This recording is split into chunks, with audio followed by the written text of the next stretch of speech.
Dan pohon itu patah, mau kena patah kabel, paling tidak jengkingnya atau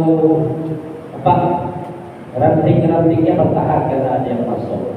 Sehingga mereka mengatakan keadaan mungkin Muhammad dan Abu Bakar bersembunyi di Gua Thur.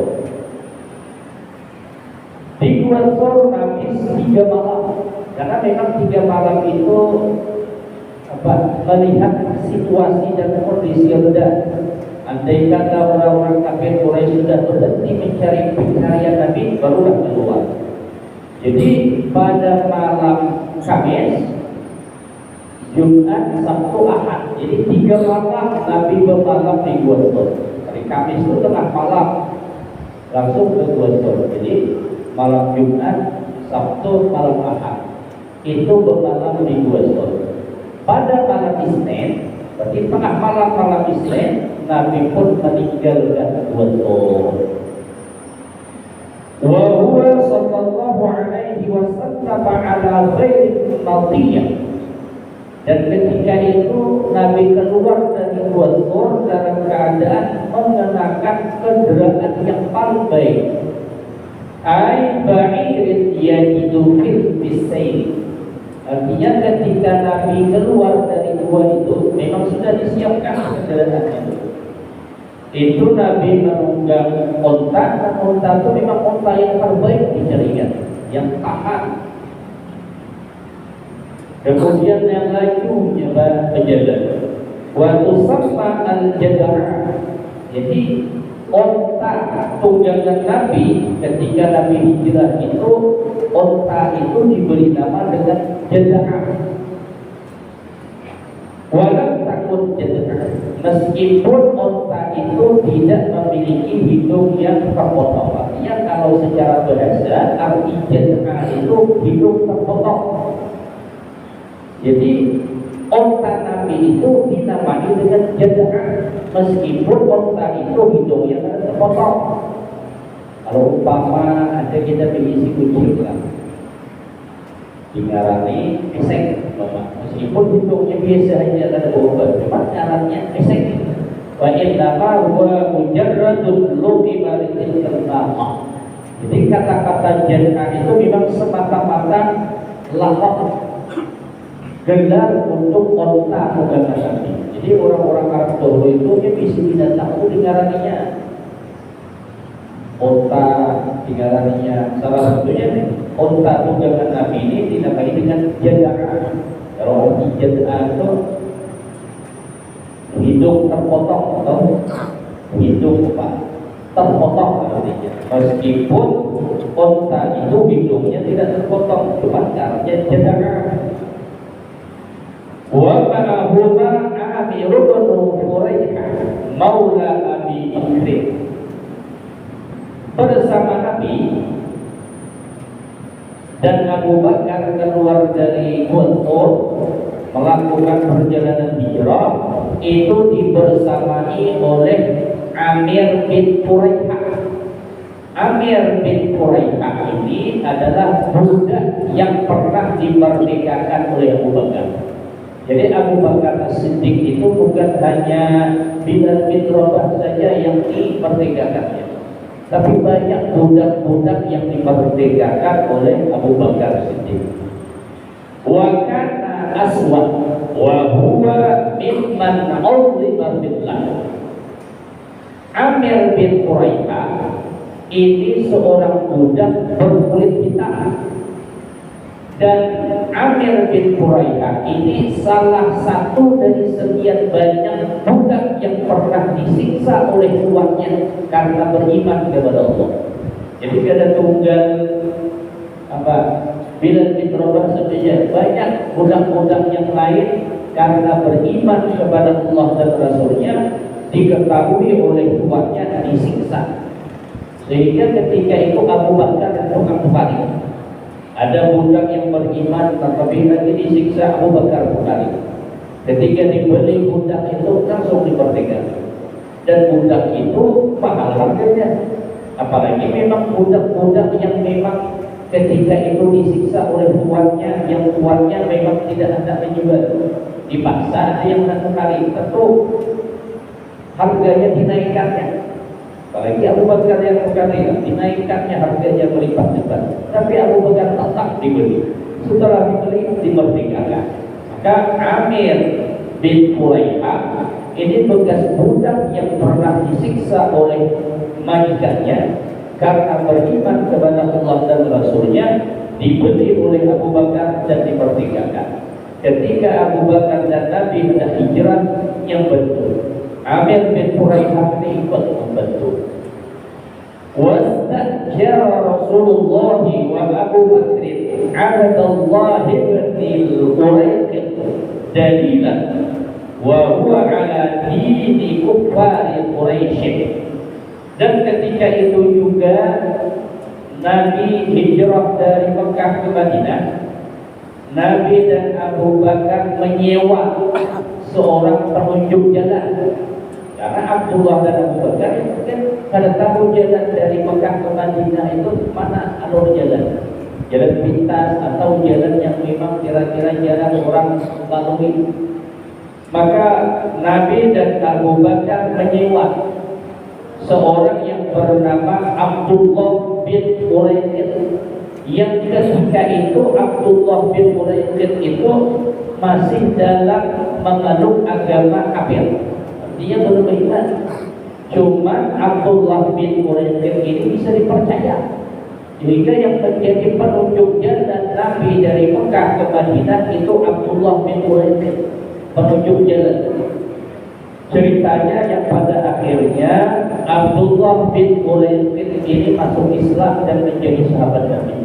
Yang asal mulanya hijrah, dia belum memeluk agama Islam. Dia masih percaya dengan ajaran nenek moyang atau agama kafir Quraisy. Tapi bisa dipercaya. Andai kata tidak bisa dipercaya, dia dahulu pastinya menunjukkan jalan. Paling tidak bahwa dia orang kafir Quraisy, tapi sampai ke Madinah. Ini Abdullah bin Uraiqid, seorang kafir Quraisy, tapi bisa dipercaya. Nabi dan Abu Bakar menyewa untuk menjadi penunjuk jalan. Kalau ini kan nyaman jalan dari Mekah ke Madinah. Kalau dulu kan ada istilah jalan raya. Kemudian juga melarangnya hendak hijrah.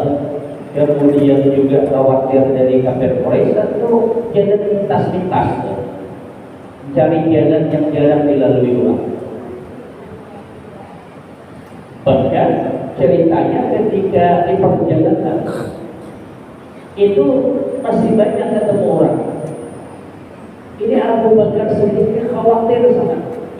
Setupat-setupat boleh di belakang, setupat boleh di belakang. Tapi ada boleh-boleh jalan itu hadapan, ada boleh-boleh di belakang. Abu Bakar sempat boleh kalau ada yang nyusul. Dibantu pulang kalau seandainya bertemu dengan orang nanya dari mana dan mana. Itu Abu Bakar itu berkilah, padahal bisa. Kada berbulan berkilah. Ketika bertemu dengan orang takut. Karena memang kalau dijawab, dia khawatir orang ini pulang ke Mekah, diceritakannya tentang. Jadi ketika itu berjumpa dengan orang di jalan, orang pun bertanya dengan Abu Bakar, siapa di hadapan itu? Maknanya bahwa yang disebut itu Nabi. Siapa yang di hadapan? Ujar Abu Bakar, yang di hadapan itu penunjuk jalanku. Jadi Nabi itu disebut oleh Abu Bakar penunjuk jalan. Orang pun pernah karena tahu bahwa Nabi yang dihadapan. Yang dimaksud Abu Bakar penunjuk jalan itu bukan penunjuk jalan dari Mekah ke Madinah, tapi penunjuk jalan kebenaran. Yang dahulunya kafir jadi beriman, yang dahulu sesat jadi benar. Jadi ujian Abu Bakar yang di depan itu penunjuk jalanku. Maksud Abu Bakar penunjuk jalan kebenaran. Ya memang Nabi itu penunjuk jalan kebenaran. Cuma secara tidak langsung disangka oleh orang penunjuk jalan dari Mekah ke Madinah. Kenapa dilakukan Abu Bakar demikian? Karena khawatir andai kata orang tahu, oh ini Muhammad, kita boleh. Karena di Mekah takuni orang dari mana? Oh, dari sini ada kan tentang hubungan Muhammad. Kalau dia tahu ada tadi di sini berbeda kita. ta'arrada lahu sallallahu alaihi wasallam ay talabahu Suraqa wa huwa ibnu Malik ibnu Juhshum wa qad ja'alat Quraisy fi akhdhi Nabi aw Abi Bakr wa raddahum al-ujrata mi'ata naqah. Ketika Nabi dalam perjalanan, ada seorang yang bernama Suraqah bin Malik bin Juhshum. Jadi Suraqah bin Malik bin Juhshum. Suraqah bin Malik bin Juhshum ini mengejar. Jadi ketika Nabi dalam perjalanan dikejar oleh Suraqah bin Malik bin Juhshum. Kenapa dikejar? Rupanya di Mekah orang-orang Quraisy membuat sayembara. Siapa yang bisa menangkap Muhammad dan Abu Bakar di orang Quraisy, hidup atau mati, pokoknya tangkap hidup-hidup. Kalau dia bisa mati ya tangkap. Siapa yang bisa maka akan diberi hadiah mi'atanaqah, 100 ekor unta. Bayangkan 100 ekor unta itu berapa harganya? Itu zaman berharga. 1400 tahun yang lalu. Siapa yang dapat membunuh Nabi lawan Abu Bakar maka akan diberi hadiah 100 ekor unta. Itu berlomba-lomba untuk mencari Nabi. Wa dzalika ba'da mujawazati sallallahu alaihi wasallam Hudaydah. Ketika itu terjadi pas ketika Nabi sudah melewati suatu daerah yang bernama Hudaydah. Lianna kuffar Quraisy lamma sami'u minal hatim anna Rasulullah wa Abu Bakr nama waqtal istiwa fi khimati ummi Ma'bad wa amaru Suraqata ayyudrikahuma.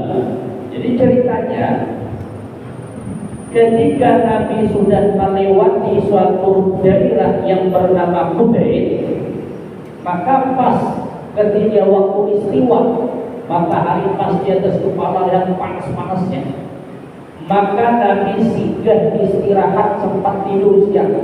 Ketika itu di kemah Ummu Ma'bad. Jadi ada orang atau kemah, Nabi umpat singgah di sana istirahat sebentar, sawat takuli tengah hari. Di tengah hari panas itu Nabi dan Abu Bakar istirahat di kemah Ummu Ma'bad. Dan ketika itu orang Quraisy mendengar bisikan. Jadi lamma sami'u minal hatim, orang-orang Quraisy itu mendengar bisikan atau suara tanpa rupa, suara gaib lah. Ya mungkin iblis setan apa bisik gitu. Dengar suara itu menyebutkan bahwa sekarang Muhammad dan Abu Bakar itu sedang istirahat di perkemahan Ummu Ma'bad di suatu tempat. Itu ceritanya. Jadi dapat informasi itu dari suara tanpa rupa, tanpa bentuk bisikan, itu suara gaib. Bisikan suara gaib yang mengatakan kepada orang-orang Quraisy, ini nang dicari kalian tuh sekarang di sini. Itu iblis adalah membisikkan. Maka ketika itu orang Quraisy pun membuat sayembara. Sayembaranya pokoknya siapa yang bisa menangkap atau membunuh Muhammad dan Abu Bakar dikasih upah 100 ekor unta. Siapa kira-kira akan tergiur ketika itu? Apalagi orang-orang kafir Quraisy yang memang hasrat dan hendak membunuh Nabi. Tambahnya istilahnya awal mulanya kalau membunuh nih dibeles bunuh nih. Kalau tahu paling tidak bayar denda, ini apabila membunuh Muhammad dan Abu Bakar dapat hadiah 100 ekor unta. Langsung dibakar pokoknya. Maka tersebarlah sayembara itu hingga suatu ketika Suraqah Suraqah ini adalah apa? Preman, pembunuh bayaran preman terkenal. Adakah orang membawa kabar kepada Suraqah? Ketika itu Suraqah sedang berbincang-bincang dengan kaumnya. Kalau istilah kita sekarang ya mungkin duduk-duduk luar kopi lah, ada santai, dan orang mereka ber. Ujar orang Quraisy murah saja bahwa siapa yang bisa membunuh Muhammad dan Abu Bakar maka diberi hadiah 100 ekor onta. Kemudian aku tadi melihat dari kejauhan memang ada titik hitam di suatu tempat jauh, berkemungkinan itulah rombongan Muhammad, itulah berita itu kepada Suraqah. Kemudian di suatu tempat ini kalau dilihat ada kayak titik hitam, itu visinya hubungan Muhammad dari sana. Maka Suraqah ini tak molok, tak molok, hendakinya kampung. Ujar Suraqah menyampaikan kepada orang yang membawa berita, yang kau lihat itu bukan hubungan Muhammad, bukan. Itu ada kawanan tadi. Ini ada kehilangan suatu barang di tempat itu. Makanya dia pulangkan ke sana. Jadi yang kau lihat itu bukan Muhammad, tapi kawanan itu seorang di sana. Padahal dia tahu bahwa itu Muhammad. Tujuannya apa? Supaya yang membawa gambar ini kan ada lagi bantu orang lain. Artinya cukup dia yang tahu, dia yang kejar. Itu Suraqah. Kalau seandainya berita itu sampai ke mana-mana, banyak yang kejar. Tapi Suraqah yang lihat lain dengan Muhammad lain, orang lain tuh, kekawanan itu tuh. Dia memang dari baginda itu pulang ke sana. Dia pas lalu ke sana ada kehilangan barang, makanya boleh cari ini. Padahal dia tahu bahwa itu adalah Muhammad dan Abu Bakar. Maka diam-diam Suraqah pun memacu kudanya, dan kuda yang dipacunya itu memang kuda yang memang lari cepat.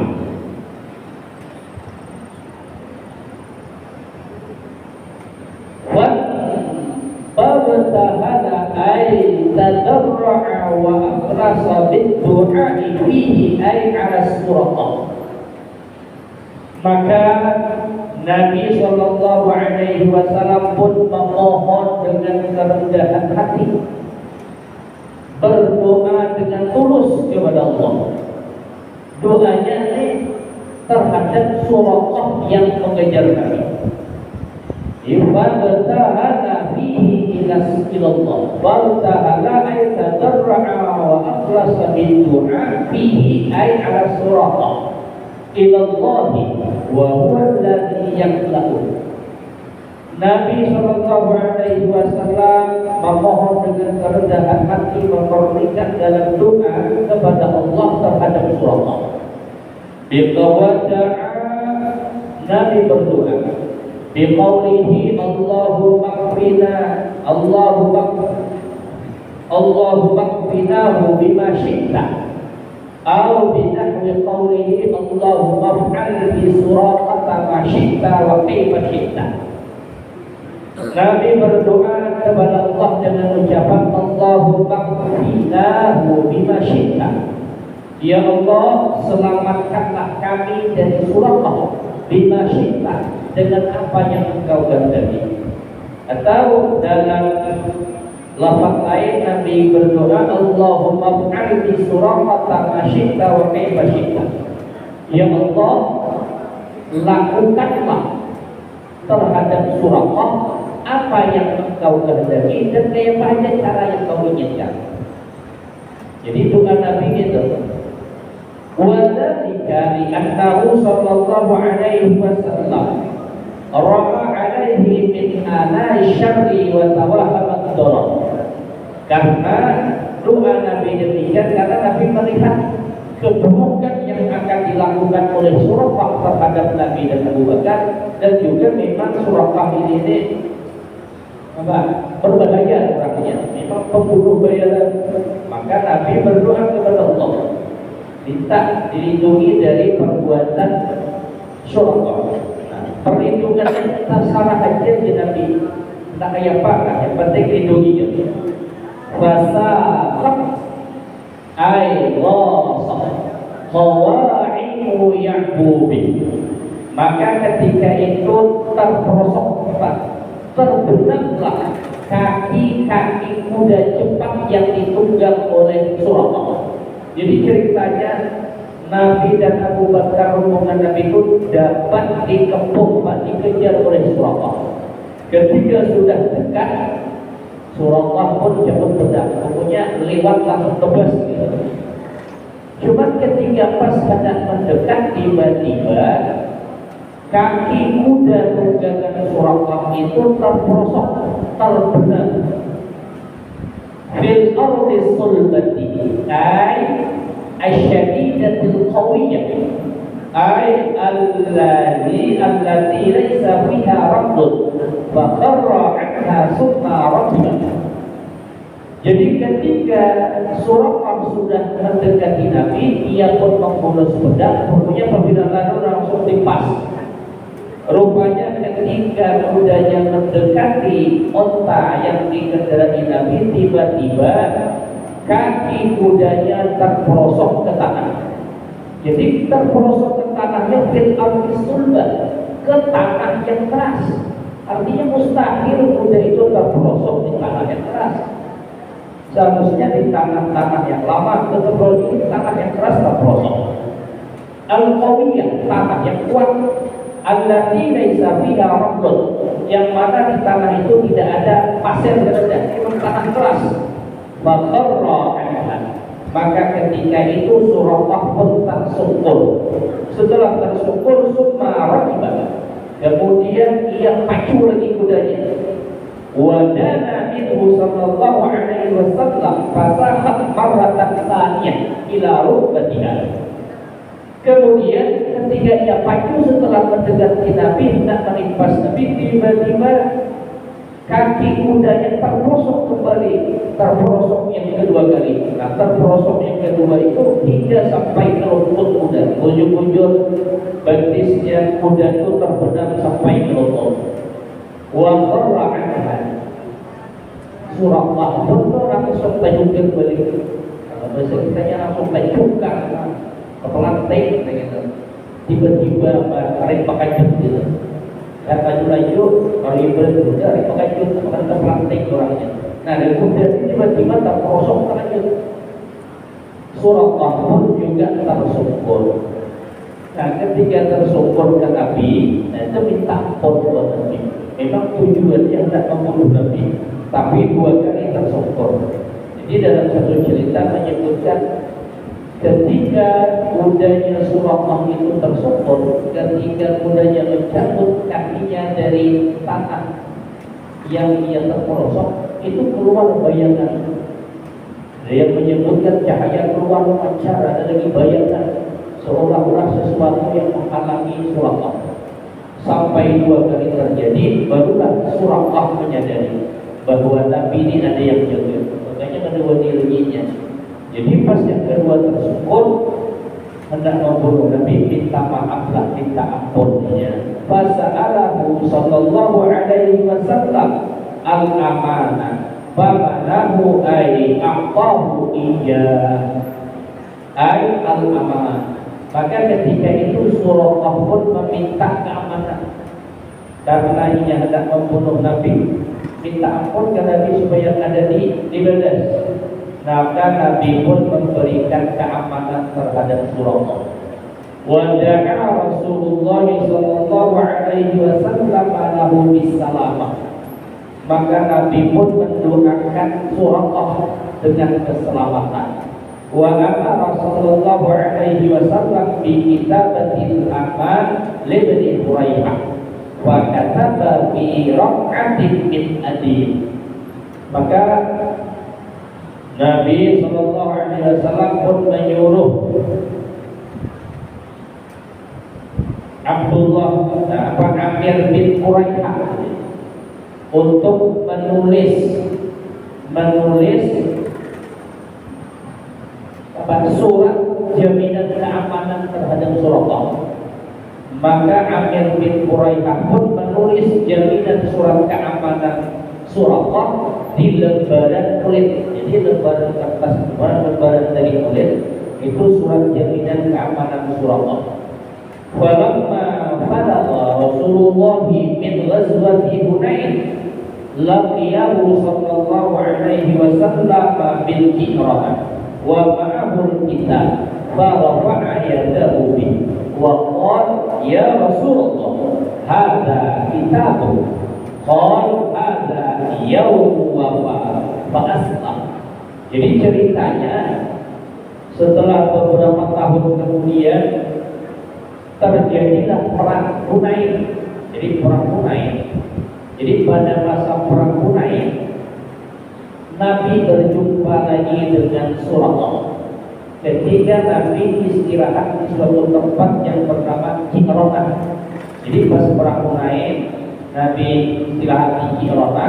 Di sana Suraqah menemui Nabi, masih memegang surat jaminan dari Nabi. Makanya Suraqah, wahai Rasulullah, nih surat jaminanmu masih begitu.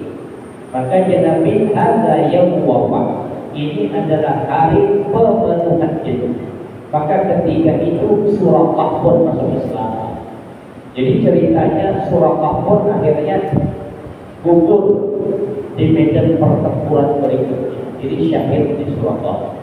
Jadi banyak orang-orang yang asal mulanya memusuhi Nabi bertemu dengan Nabi, beriman dengan Nabi, membela Nabi. Di antaranya di Suraqah. Pembunuh bayaran yang tergiur dengan hadiah 100 ekor unta hendak membunuh Nabi, tapi berujung dengan minta jaminan keamanan dengan Nabi dan akhirnya masuk Islam. Dan pada akhirnya juga Suraqah gugur di medan pertempuran berikutnya di Suraqah. Jadi di cerita hijrah Nabi Sallallahu Alaihi Wasallam, para sahabat Nabi rela meninggalkan tanah air kelahiran, kampung halaman demi semata-mata membawa iman. Jadi ketika hijrah itu banyak harta, ternak dan lain-lainnya ditinggalkan. Jadi hijrah semata-mata untuk menyelamatkan iman. Kalau kita ini kan ibaratnya hendak pindah ke mana kan? Harta masih banyak, paman pindah pindah ke mana? Itu kan masih tidak berpesan. Kawan-kawannya toko juga karena ini kampungku gawe lah hasil bagi buat. Kalau zaman Nabi itu yang memang berharga punya tinggal, apa yang bisa dibawa, yang mana diambil oleh kafir Quraisy. Ada istilah aku nak hijrah lah, hartaku juga ada. Pokoknya hijrah itu betul-betul membawa iman.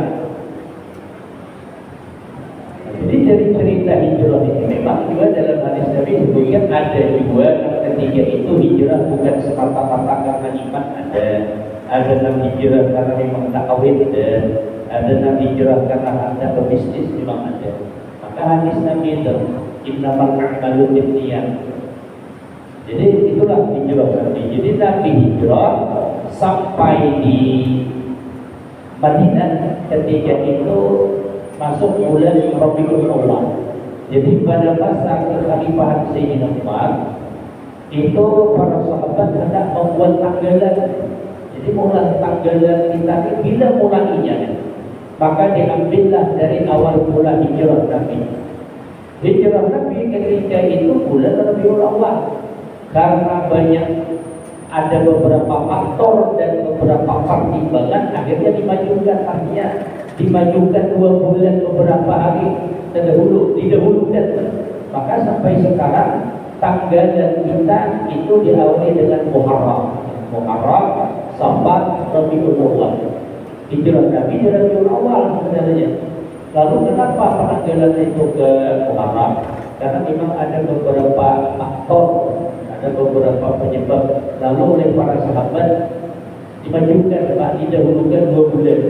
Akhirnya sampailah sekarang tanggalan kita itu dimulai dengan Muharram tahun baru Islam, kada di Rabiul Awal. Bapak Ibu jemaah rahimakumullah, demikian mudah-mudahan ada manfaat. Ala hadhihi wa likulliya insyaallah wa ila hadratin Nabi al-Fatihah. A'udzu billahi minasyaitonir rajim. Bismillahirrahmanirrahim. Alhamdulillahirabbil alamin. إياك نعبد وإياك نستعين اهدنا الصراط المستقيم صراط الذين أنعمت عليهم غير المغضوب عليهم ولا الضالين. بسم الله الرحمن الرحيم الحمد لله رب العالمين والصلاة والسلام على أشرف الأنبياء والمرسلين سيدنا ومولانا محمد وعلى آله وأصحابه أجمعين.